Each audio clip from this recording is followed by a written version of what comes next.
Hello everyone, welcome back to our channel Econ Enlight में आप सबका स्वागत है। इसे स्टार्ट इसलिए कर रहे हैं बिकॉज इससे एक क्वेश्चन डेफिनेटली आता ही आता है। एक से ज़्यादा भी आ सकते हैं, ऐसा कुछ नहीं, बट एक तो आता ही आता है। तो ये तो बहुत इंपॉर्टेंट टॉपिक है इसको, ठीक है।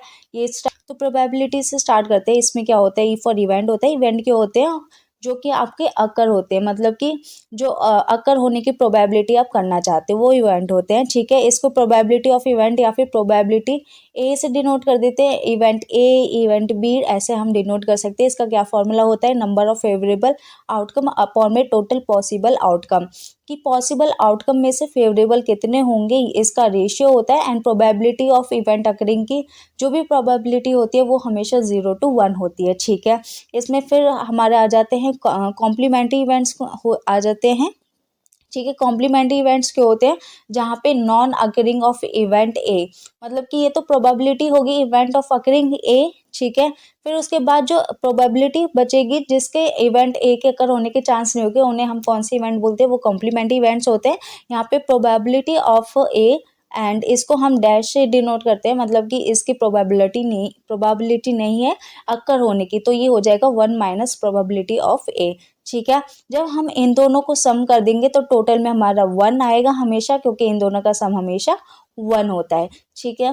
फिर इसके बाद ये कुछ डेफिनेशन है, मैंने सारी नहीं लिखी है क्योंकि वो बहुत बेसिक है, वो आपने 10 से पढ़ते आ रहे होंगे, तो थोड़ी सी जो कंफ्यूजिंग सी है वो लिखी है सिर्फ। तो फर्स्ट है इसमें इक्वली लाइकली इवेंट्स कौन से होते हैं, जिनका outcome of one event doesn't impact on the outcome of other, मतलब कि एक का इवेंट होने के जो चांसेस है वो दूसरे के इवेंट होने पे कोई भी यहाँ पे फर्क नहीं डालेंगे, तो ये हमेशा अलग ही रहेंगे, ठीक है।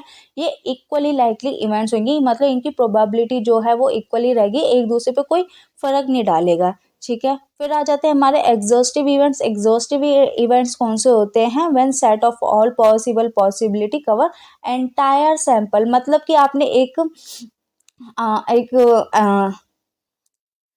एक सैंपल बनाया जिसकी हमारी पॉसिबिलिटी है 1 2 3, ठीक है।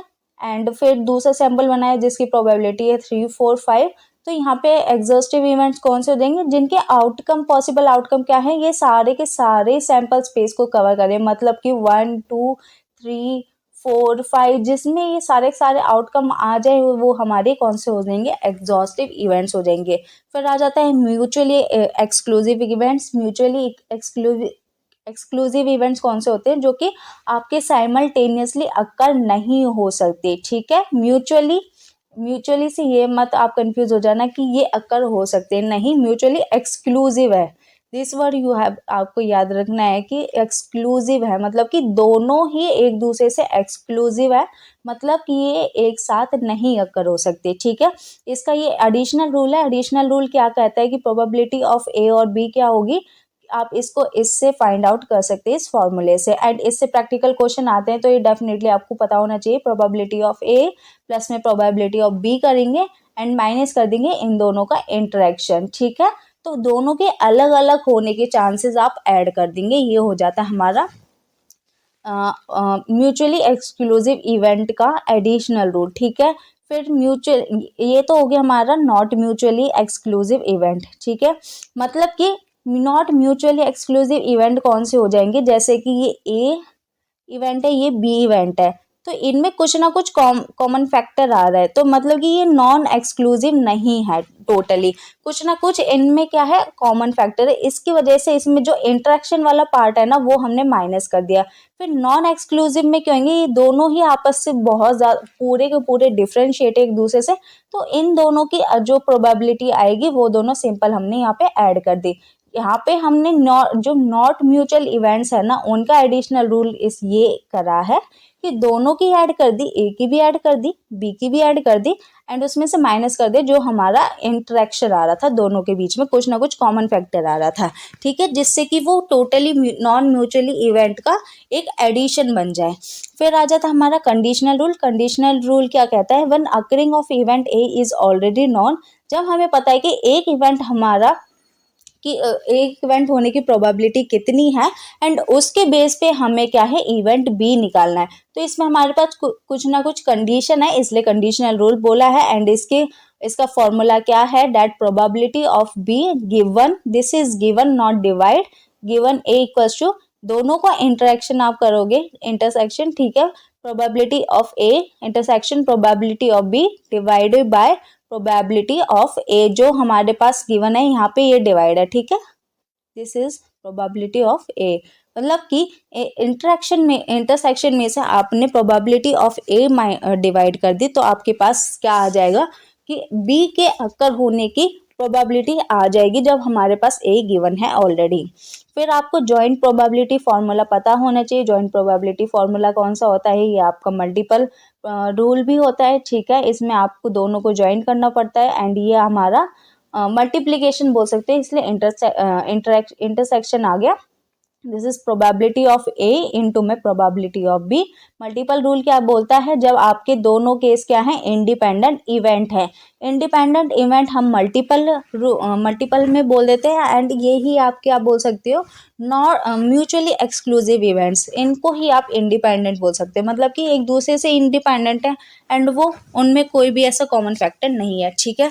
इसमें सिंपल यही आपका जॉइंट प्रोबेबिलिटी रूल फॉलो हो जाएगा, that is probability of A into में प्रोबेबिलिटी ऑफ बी। बट जब आपस में ये दोनों डिपेंडेंट है तो क्या फॉर्मूला होगा, ये आपका फॉर्मूला होगा प्रोबेबिलिटी ऑफ ए इंटू में आप करोगे probability of B, this is given A, ठीक है, जो कि आपका ये वाला फॉर्मूला था, ठीक है। ये पहले ये निकालोगे, फिर उसके साथ इंटू कर दोगे प्रोबेबिलिटी ऑफ ए।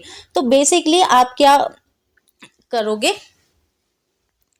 आपको ये देखना है कि इवेंट्स क्या हैं, आपस में डिपेंडेंट हैं या फिर इंडिपेंडेंट हैं, ठीक है। इंडिपेंडेंट नहीं है तो आप ये वाला फॉर्मूला लगाओगे, अगर इंडिपेंडेंट है तो सिंपल आप सीधा दोनों को मल्टीप्लाई कर दोगे, वरना फिर आप प्रोबेबिलिटी ऑफ बी गिवन ए निकाल के आप क्या कर दोगे, प्रोबेबिलिटी ऑफ ए कर दोगे, ठीक है। This is the simple rule. फिर आ जाता है आपका डिसजॉइंट इवेंट। कौन से होते हैं डिसजॉइंट इवेंट, जिनकी दोनों का इंटरसेक्शन क्या हो, बिल्कुल ही जीरो आए, तो ये आपके डिसजॉइंट इवेंट हो जाते हैं। फिर आपकी बेस थ्योरम आ जाती है। बेस थ्योरम क्या कहती है कि प्रोबेबिलिटी ऑफ ए क्या होगी, given the occurrence of probability of B, ठीक है, कि प्रोबेबिलिटी ऑफ बी के प्रोबेबिलिटी ऑफ ए क्या होगी, जब आपको पता है कि प्रोबेबिलिटी ऑफ बी कितनी है, ठीक है। तो ये आपका होगा probability of A given B होगा probability of B given A into में जो आपको फाइंड करनी है probability of A divided by आपको जो आपके पास गिवन है वो आपको डिवाइड करनी है, ठीक है। तो ये आपका बेस थ्योरम था। ये मोटे मोटे फॉर्मूले जो आपको प्रोबेबिलिटी चैप्टर में आने चाहिए। अगर आप में इनमें से कुछ भी मिस कर रहे हैं तो प्लीज़ अपने नोट्स में लिख लीजिएगा। फिर आ जाता है प्रोबेबिलिटी।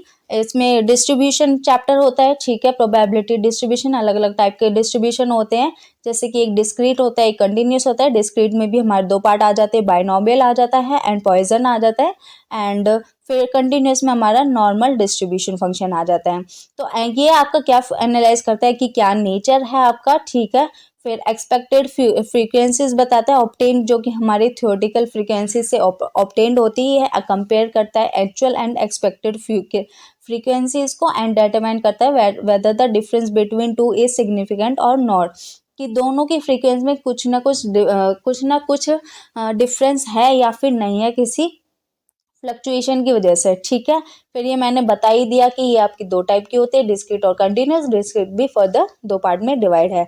तो इसके बाद हम क्या है बाइनोमियल डिस्ट्रीब्यूशन करते हैं सीधा जो कि आपका जेम्स बर्नौली ने दिया है। इसमें आपका फॉर्मूला आपको ये पता होना चाहिए कि कैसे निकालोगे। ये होएगा NCX, that is number of जो आपके इवेंट्स होंगे n, ये कॉम्बिनेशन x, ठीक है, जो कि आपकी इवेंट अकरिंग होंगी, ठीक है। फिर आ जाएगा Q n माइनस एक्स, फिर आ जाएगा इंटू में P ऊपर x, ठीक है। ये Q कौन से हो गए, मतलब कि ये एक तो P होती है, ये प्रोबेबिलिटी है, एंड ये Q क्या है, that is 1 minus P, probability not happening, ठीक है। इसके ऊपर x, ठीक है। इसमें पैरामीटर्स आपको पता होने चाहिए, n एंड P पैरामीटर हैं इसमें, ठीक है, मीन क्या है, एन पी है, एन इंटू पी कर दोगे तो आपका मीन निकल जाएगा, standard deviation N P Q का स्क्वायर रूट करने पे, एंड वेरिएंस क्या होएगा, एन पी एंड क्यू का सीधा मल्टीप्लिकेशन करने पे। तो आपके पास इससे रिलेटेड क्या है, क्वेश्चन भी आया था, उसमें दिया हुआ था कि कुछ कि मीन वैल्यू दे रखी थी एंड उसके बाद नंबर ऑफ ट्रायल्स दे रखे थे, ठीक है। तो आपको उससे बताना था, स्टेटमेंट बेस्ड था कि कौन सी स्टेटमेंट ट्रू है फॉल्स है, और आपको ये चीज़ आती होंगी तो इस टाइप का अगर क्वेश्चन दोबारा आया तो आपका सॉल्व हो जाएगा, ठीक है। फिर इसके बाद पॉइजन डिस्ट्रीब्यूशन करते हैं, ये आपका क्या है, साइमन डेनिस ने दिया है, ठीक है। एंड इसमें आपके क्या होते हैं, दो ही केस होते हैं बाइनॉर्मल डिस्ट्रीब्यूशन में, या तो सक्सेस होता है या फिर नहीं होता, ठीक है। सक्सेस और फेलियर दो ही केस होते हैं इसमें। फिर पॉइजन डिस्ट्रीब्यूशन आपका साइमन डाइनिस ने दिया है, इसमें probability of occurring event is very small होती है, ठीक है, बहुत लिमिटेड होती है, स्मॉल होती है प्रोबेबिलिटी कि वो सक्सेस होने की प्रोबेबिलिटी स्मॉल होती है। एंड ये लिमिटेड केस है बाइनॉर्मली का, इसमें एन क्या होता है, लार्ज होता है, ठीक है। नंबर ऑफ इवेंट अकरिंग कितने होते हैं, बहुत ज़्यादा लार्ज होता है। पी क्या प्रोबेबिलिटी कितनी होती है, 0 होती है या फिर स्मॉल होती है। And not happening probability equal to 1 हो जाती है। एंड मीन कैसे आप यहाँ पे डिनोट करोगे, मीन होगा आपका एन इंटू में पी, ठीक है। एन इंटू पी में आप इसको एम से भी डिनोट कर देते हैं। एंड जो आपका मीन है वो ही आपका वेरिएंस है, ठीक है। तो यहाँ पे मीन और वेरिएंस क्या हो गए, इक्वल हो गए हैं। दिस आपको ये रिमेंबर रखना है क्योंकि आपका स्टेटमेंट बेस्ड क्वेश्चन आया तो पूछा जाएगा। एंड इसका फॉर्मूला क्या होता है, ई दैट इज लॉग, लॉग के ऊपर पावर में है माइनस एम, इंटू में एम की पावर एक्स, एंड एक्स का फैक्टोरल है, ठीक है। जैसे कि एक्स अगर 1 हुआ तो 1 ही होगा, 2 होगा तो 2 इंटू 1 होगा, ठीक है। फैक्टोरल ऐसे वर्क करता है। तो एक्स की पावर कुछ भी हो सकती है, एंड ई की आपकी वैल्यू क्या होती है, 2.7183। एंड ये ऑलवेज पॉजिटिव स्क्यूड रहते हैं, एंड इनकी स्क्यूनेस अगर जितनी कम होती जाएगी उतनी ही एम की वैल्यू यहाँ पे इंक्रीज होती जाएगी। ये चीज भी आपको यहाँ से याद रखनी है कि हमेशा एक तो पॉजिटिव स्क्यू रहता है आपका पॉइजन डिस्ट्रीब्यूशन, ठीक है। एंड स्क्यूनेस जितनी जितनी कम होती जाएगी उतनी उतनी एम की वैल्यू आपकी इंक्रीज होती जाएगी। एम क्या है यहाँ पे, मीन। फिर आ जाता है हमारा थर्ड डिस्ट्रीब्यूशन, जिसको जो है हमारा नॉर्मल डिस्ट्रीब्यूशन, ये आपका गॉसियन डिस्ट्रीब्यूशन भी होता है। यहाँ पे एन अगेन लार्ज होता है, नाइदर पी, ना तो यहाँ पे पी स्मॉल होता है ना ही क्यू स्मॉल होता है। एंड इस वाले डिस्ट्रीब्यूशन में हमारा मीन मीडियन मोड क्या होता है, एक दूसरे के इक्वल होता है। दूसरे के इक्वल होने के साथ साथ यहाँ पे मीन मीडियन मोड क्या है, 0 भी होता है। एंड आपका स्टैंडर्ड डेविएशन इक्वल टू 1 होता है हमारा नॉर्मल डिस्ट्रीब्यूशन में, ठीक है। एंड इसकी क्या है, आपकी value minus infinity to plus infinity आ जाती है। एंड इसे हम लॉजिक मॉडल भी कह देते हैं, जो कि हमारा इकोनोमेटिक्स में है। एंड आपको नहीं पता लॉजिक मॉडल तो इकोनोमेटिक्स का लास्ट वाला पार्ट उठा लेना, 3 पार्ट है, लास्ट पार्ट में बहुत अच्छे से लॉजिक मॉडल कराया गया है, ठीक है। एंड ये कौन सा डिस्ट्रीब्यूशन फॉलो करता है, मेसोकर्टिक डिस्ट्रीब्यूशन, ठीक है। कर्टिसिस वाले चैप्टर वो नोट्स आएंगे उसमें मैं बता दूंगी वहाँ पे। फिर आ जाता है इसकी क्या शेप होती है, सिमेट्रिकल, ये आपका बेल शेप्ड कर्व होता है, ये सिमेट्रिकल है इसलिए यहाँ पे मीन मीडियन मोड इक्वल है एंड वो 0 के बराबर है, एंड स्टैंडर्ड डेविएशन 1 है।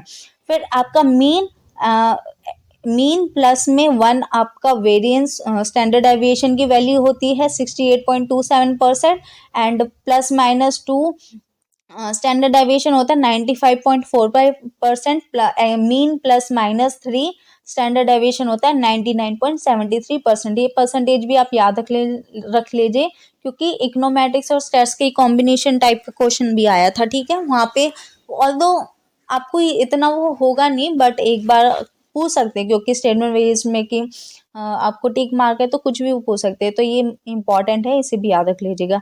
एंड ये क्या है, 2 टेल होता है, एंड दोनों ही टेल आपस में क्या यहाँ पे देखिए एक्स एक्सिस को टच नहीं होती, मतलब ये यहाँ से पहले ऐसे चली जाएगी, यहाँ से नीचे चली जाती जाएगी, बट ये ऐसे टच कभी नहीं होंगे ये, ठीक है। इनमें कुछ ना कुछ गैप जरूर रहेगा। तो ये आपका प्रोबेबिलिटी चैप्टर था, इतना आपको आना चाहिए।